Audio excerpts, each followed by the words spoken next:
Hello po, good afternoon. Ayan, today is Saturday. Update po tayo sa Sita Italia po ito.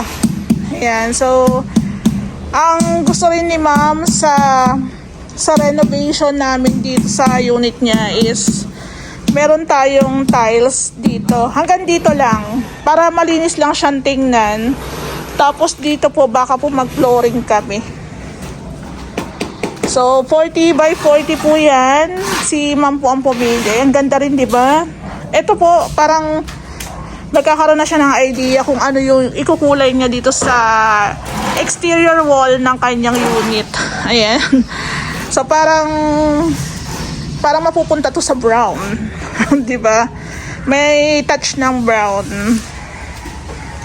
Dito po kasi dati yung nilulumot. Ang daming lumot before. So ito mas maganda na ang level or yung klebe ng ating floor. Pababa na doon. Tapos doon po naglagay kami ng floor drain. So ang tubig nito hindi po didiretso sa kalsada. Kasi naglagay kami ng drainage doon. So ilang piraso na lang yan. Matatapos na po yung tiling works dito.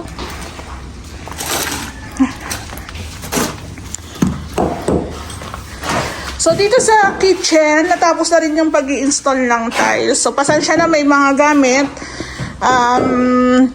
Nag-i-stay in kasi ang ating team dito. So ang ginamit natin dito is 60 by 120. Tapos dito, opening na lang siya. So maganda to kung mga owning lang ang peg para meron pa rin ventilation. Hindi na kami naglagay ng exhaust fan. Kasi okay na to eh. Yung ating panel board, yung breaker, okay na rin yan. So, dito, yung ating resist ceiling po ito. Resist ceiling kasi wala siyang pinaka-comb. Namasilyahan na rin siya. Ayan. Natakpan na po yung mga dugtungan. Ayan siya, oh. Picturean natin. So ito guys, kung mapapansin nyo bakit ganito ang sistema dito. Kasi nga, hindi pantay. Hindi pantay yung ating wall. So, pumasok eh. May pumasok dito eh. Kaya kung mapapansin nyo, para kaming nilagay dito na parang tambol. Ayan. Pero wala namang kaso yan. Kasi kung tutuusin, maganda siyang tingnan. Ayan o. So nakaka-excite kung anong pintura ang gagamitin dito. Pero meron na kaming in-apply na primer. Yung iba may masilya na rin. Ayan po. Tapos ang wala na lang pong PVC panels dito sa taas. So kung kayo ma'am, kung mapapanood mo tong vlog ko, mas maganda nga po yung idea nyo na lagyan dito ng parang storage. Para po yung pinakahagdan natin may support. Para po yung pinakahagdan natin may support. Kung maglalagay po tayo ng parang storage dito. Kasi, hindi naman napapalitan yung hagdan. Pero ito po, aayusin naman to. So, bali ang wala pa tayong PVC is dito po sa second floor. Dito ang wala pa. Ayan. So, dito, yung bintana natin, ayan na na naging square na, hindi siya katulad dati na parang triangle. So, lumiit na. Ayan. Inuumpis, yung dating AC natin, yung abang, tinanggal na sa window type. So, start na tayo magmasilya dito. Ma'am, ito yung sinasabi ko sa yung wala pa kami PVC panels dito kasi hindi pa nabibilang. So ito guys, pwede ko na itong pa-installan ng ng sliding. Yan. So dito rin sa kabilang room, ayan, may mga masilya na. Tapos dito po,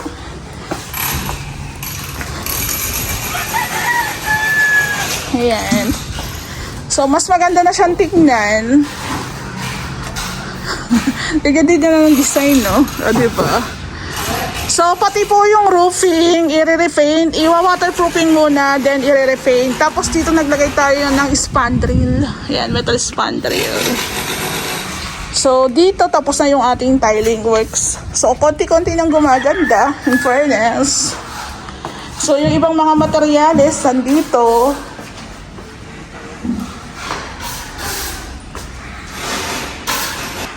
So, ayan guys, di ba nakaka-excite na kasi parang konti-konti na siyang nabubuhay. Di ba? So, yun din ang kagandahan din talaga kasi uulitin ko na naman, hindi kami minamadali ng may-ari dito. Kaya, yung trabaho namin dito magaan lang. Parang relax. Relax lang, walang pressure. Kasi parang, ang good vibes lang eh. Parang ang good vibes lang eh. Tapos dito po sa bathroom, yung bathroom natin, may PVC panels na. May abang na rin para sa exhaust fan. Tapos, yung para sa ilaw. Ayan. Yung mga accessories, huwag muna natin ikabit. Actually, parang kompleto naman na kami ng accessories. May mirror na, towel rack, meron shower set, meron na. Meron din tayong niche na nilagay. Ayan, o diba? Ito po yung room sa baba. So, baka pasukatan ko na to ma'am para makompleto na. Talagang ano na yun eh. Talagang sira na po talaga siya, oh. Ayan, oh, sira na. So, baka po i-turn over namin to sa inyo tapos yung bintana din natin pinalitan. Baka yung bintana pa ang makapangit. Diba? Baka magkaroon pa ng insidente na mapasok dahil kalawang na eh. Wala nang tibay eh. Wala na siyang tibay. So, pwede na siguro talagang palitan. Yung ibang part po ng pintuan, sira na talaga. Ayan o. So, tutuklap na po yan. Siguro ang ma-recover na lang po namin dito, ma'am, is yung ating hamba. Mahal pa sukat kung anong pinto. Hamba na lang ang ma-recover, pero yung pinto, wala na to. Sira yung pinakailalim mo. So, sa tagal na rin po talaga yan. So, mas maganda replace na rin. Pati rin po dito sa may, dito sa may main door. Sa main door, baka po wood ang gamitin natin. Ang magagamit na lang din talaga dito is yung hamba. Tapos yung ating screen door, luma na, sira na rin. So, papalitan. So, guys, ito yung itsura ng ating garage area. Ayan, oh. So, meron tayong nilagay dito na floor drain. I mean, drainage. Ayan. Ayan. So, nalagay tayo ng drainage dito. Ayan. So, ang gapang ng tubig dito na po yan, hindi na yan aabot dito sa may kalsada. So, nakaka-excite yung renovation natin dito. Konti-konti ng nagkakaroon ng buhay. Tapos pati nga po pala dito sa mga poste, binago namin yung wirings dito. Ayan, bago po yan lahat kasi maglalagay tayo ng ilaw. May ilaw na nakalagay dyan, tinanggal kasi sira na rin. So lahat yan ayusin natin. So doon nakaraan nga po pala nagpahakot sila. 5K din po yata yung hakot. Ayan. Nawala na yung mga panambak dito. So, nagpahakot po kami, nasa 5K din po inaabot. So, magastos talaga ang renovation. So, ang binili po pala namin ni Ray is yung pampintura ng bubong. Ito. Bumili kami ng pampintura ng bubong, ng waterproofing din. Ito. Tapos ma'am, bumili pala ako ng ilaw para sa CR kasi walang ilaw yung CR. Bumili lang muna ako ng isa para siyang white gold. Ayan. Tapos, ito yung pintura sa bubong, waterproofing. Ito po yung waterproofing. So yung mga joint doon, yung mga cracks, sasarahan.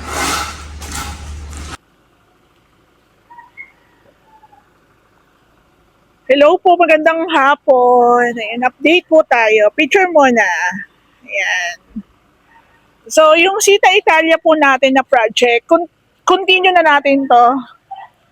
Ayan. So, dito nga po pala, halos natapos na rin po yung tiling works dito sa Sita Italia.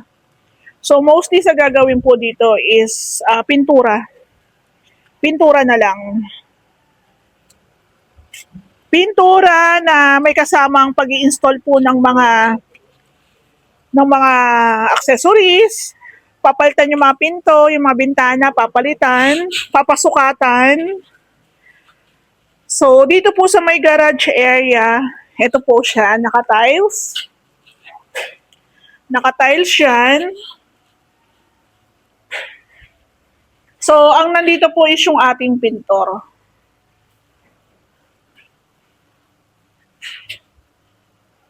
So, kahit sabihin mong pintura na lang ang gagawin, napakalawak ng pipinturahan. So, dito nga po pala sa may garage area, meron tayong metal spandrel ceiling. Ayan. So, na-hide yung ating mga cracks dyan dahil nagkakaroon na siya ng leaks. Pero ito, bago po namin to kinisamihan, yung pinaka-slab or balcony po dun sa taas is nilagyan po siya ng waterproofing. At the same time, nilagyan na rin po siya ng tiles. Ayan. So, hanggang dito po yan. Kung mapapansin nyo, ito kasi ang prepared ng may-ari. Hanggang dito lang po yung pinaka-tiles. Kasi dito, that time, is nagkakaroon ng lumot. So, yung clever ng flooring is hindi maayos. So, ito po, pababa doon. Tapos, meron tayong floor drain or trench drainage na nilagay doon. Tapos, dito po sa part na to is sinimentohan. So, ang bagsak po ng tubig is lahat na doon. Ayan. So, baka po dito, baka magpahabol tayo dito ng parang floor drain o aayusin po dito kung meron man dyan. Pero meron dyan.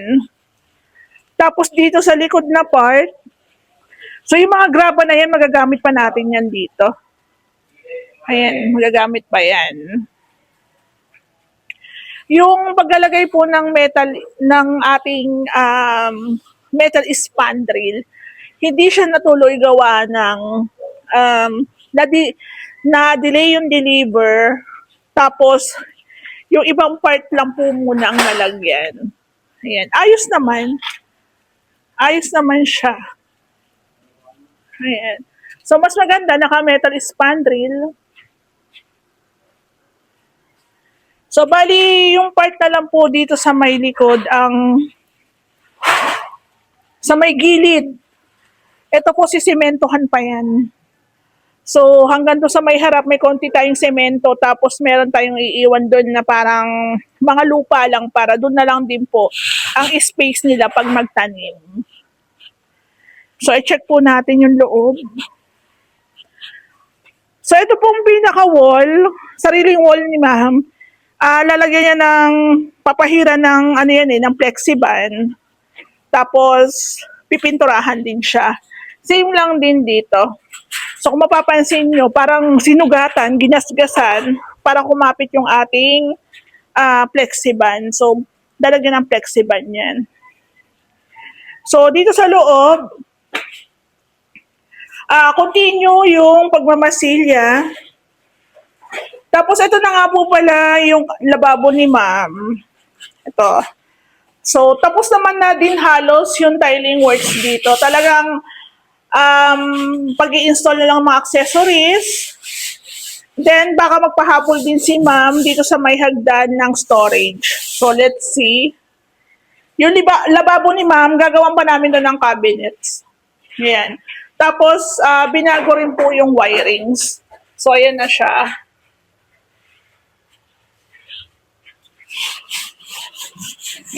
So, ito yung dinala namin ni Ray. Actually, December pa to, meron na kaming nabili ng mga na pintura. Hindi lang namin naidala dito sa unit.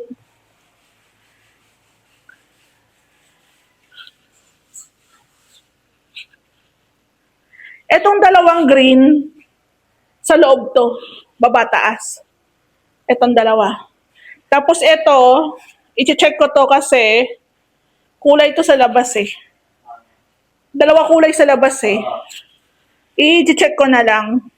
So ito po yung mga napili ni ma'am na pintura. Ito po yung sa labas na yan. So, sa loob to. Taas baba yan. Tapos ito, sa labas yan. Dalawa kasi yan eh. Dalawang kulay na combination. Kasama na yung kwarto dyan. Oo, basta lahat ng loob, etong dalawa. Kung kukulangin, mag-a-add na lang. May mga kulay yan, pero check ko yung napili ni ma'am kung alin dyan yung taas, ano yung baba. Tapos, oo. Tapos, bali ang binili po namin, partial lang muna na tag-iisang timba. Pero yung sa loob, 2 timba talaga yan. Pero kung kulangin man, mag-a-add lang po kami ng 1 galon or 2 galon, yung ganun. Tapos ito naman po yung pintura natin sa bubong. Ayan, sa bubong naman po ayan. Pero yung bubong po ata, lalagyan mo na ng waterproofing. So ayan, mamasilya. So papahira na rin po yan ng primer, then pintura na. So yung pinto ni ma'am, papalitan natin yung pinto, tapos magpapakabit din ng screen door. Tapos yung mga pinto, bibili tayo ng pinto. Bilangin mo. Yung yung panel door. Oo. Kasi sira na oh. Ayan oh, sira na. Ilang bilangin mo kung ilang Yung mga hamba, okay pa naman to. Paanohan mo na lang to. Pasugatan mo na lang para lang din. Ma-retouch. Oh. Ito yung kwarto po dito. Ayan. So, tatanungin ko na lang si ma'am kung anong Actually, si ma'am kasi, pinapaubayan niya sa amin yung renovation. Parang hinihingi niya minsan yung suggestion ko kung okay na ba to, okay na ba yan. So, actually, pag nag-suggest ako, mas maganda nga makinig kayo. Kasi, kami kasi nakikita namin kung ano yung maganda sa hindi. So, ito po yung bathroom ni ma'am. Okay naman na to. Lalagyan na lang ng kornisa. Yung mga gilid. Meron na rin kaming ilaw tsaka exhaust fan na nabili. Yung shower, ikakabit na lang din yan. Tapos dito, lalagyan natin ng bagong uning. Kasi sira na rin. So, dito, may gagawin tayong cabinet dito.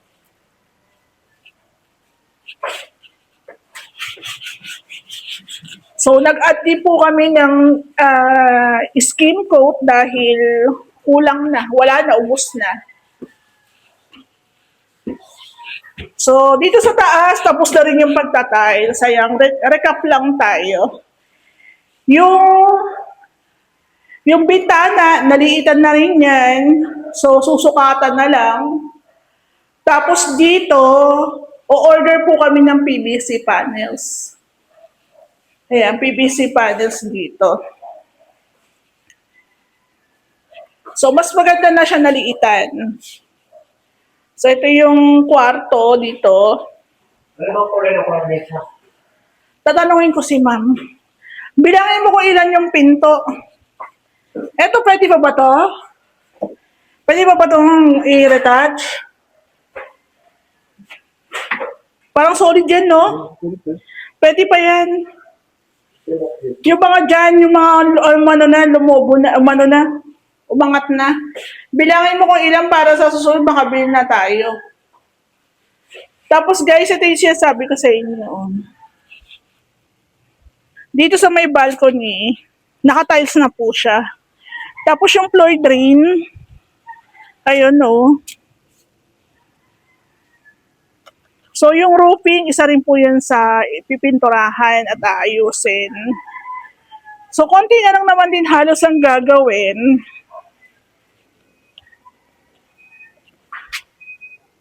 So dito, hindi lang na ituloy yung ating metal span drill, pero itutuloy naman na po yan.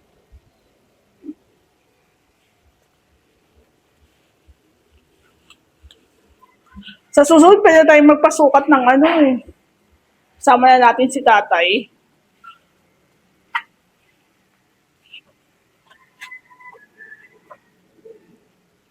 Diba? Yung mga ibang materyales, papasok mo yan kasi baka mawala sa bagay. Safe naman dito. Ito kasi problema natin, no? Pag naglagay ng PVC panels, paano kaya to? Walang ganun eh.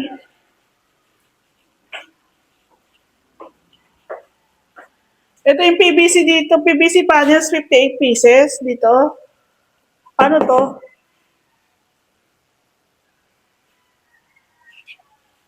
Nabilang na ba ito ni Limbre kung ilan?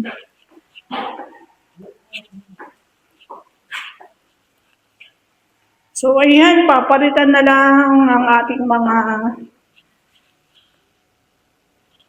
bintana. So andito naman yung mga accessories. Let's go na.